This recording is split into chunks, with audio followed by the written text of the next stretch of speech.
আসসালামু আলাইকুম। আমি নুছাত আরিশা। মহান বিজয় দিবস উপলক্ষে আবৃত্তি করছি কবি মারুফ রায়হান রচিত সবুজ সারিতে লাল রক্তের ছোপ কবিতাটি। তোতা খালা, পাখির নামে তোমার নাম কে রেখেছিল জানি না।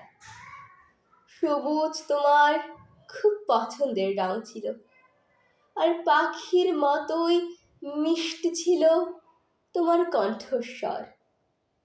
আদর কাতর এক বালকের বিস্ময় ছিলে তুমি।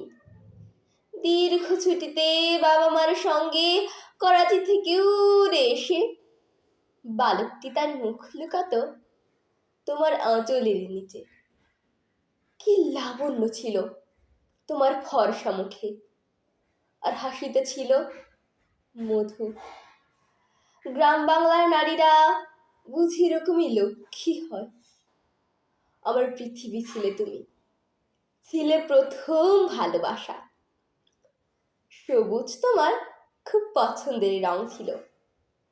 জানি না সেদিন তুমি সবুজ শাড়ি পরেছিলে কিনা। যখনই তোমার কথা ভাবি চোখে ভাসে শুধু সবুজ আর সবুজ। স্বদেশের শস্য শ্যামল প্রান্তরের মতো, বৃক্ষের সতেজ চঞ্চলতার মতো, তোমার নামের নাম রূপসী পাখির মতো। সবুজ সবুজ, আহা সহস্র সবুজ। সেই সবুজের ভেতরে দেখি লাল রক্তের ছোপ। কটা গুলি লেগেছিল তোমার শরীরে? তোমার সবুজ শাড়ি কতখানি লাল হয়েছিল আমার জানা নেই। সন্ত্রস্ত বারবার সৈনিকরা আচমকা ব্রাশ ফায়ার শুরু করে দিয়েছিল। যদি তারা তোমাকে তুলে নিয়ে যেত তাহলে কি হতো? তুমি কি বেঁচে থাকতে অর্থহীনে বীরাঙ্গনা খেতাব নিয়ে? নাকি আত্মহননের পথ বেছে নিতে আমি অনুমান করতে ব্যর্থ। গণ আদালতে কজন বীরাঙ্গনা এসেছিলেন। আমার কান্নার বয়স নেই, তবু তাঁদের দেখে খুব কান্না পেয়েছিল। কি সম্মানী না আমরা তাঁদের করেছি 22 বছর ধরে। করুণ বেঁচে থাকা কিংবা গৌরবময় মৃত্যু, কোনটা তোমার জন্য শ্রেয় ছিল জানি না। বাস্তবতা হলো তুমি নেই তোতা খালা। শুধু জেগে আছে সবুজ শাড়িতে লাল রক্তের ছোপ, যেন স্বাধীন বাংলাদেশের পতাকা। আজ পতাকার দিকে তাকালে তোমার সবুজ শাড়ি আর লাল রক্তের কথা মনে না পড়ে যায় না।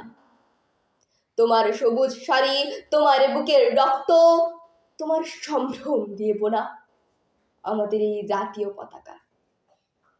তোতা খালা, যখন পতাকাকে স্যালুট করি তখন তোমাকে অভিবাদন জানাই। যখন পতাকার নিচে এসে দাঁড়াই তখন আসলে তোমার স্নিগ্ধ আঁচলের স্নেহেই জড়াই। এই পতাকার জন্যে আজ আমার এক চোখে অশ্রু, অন্য চোখে অগ্নি। তোতা খালা, তুমি আমাকে আশীর্বাদ করো। তোমার রক্ত ভেজা নরম বুকে শেষবার মাথা রেখে কাঁদতে দাও। যুদ্ধের প্রস্তুতি নিতে দাও, যুদ্ধের প্রস্তুতি নিতে দাও। ধন্যবাদ।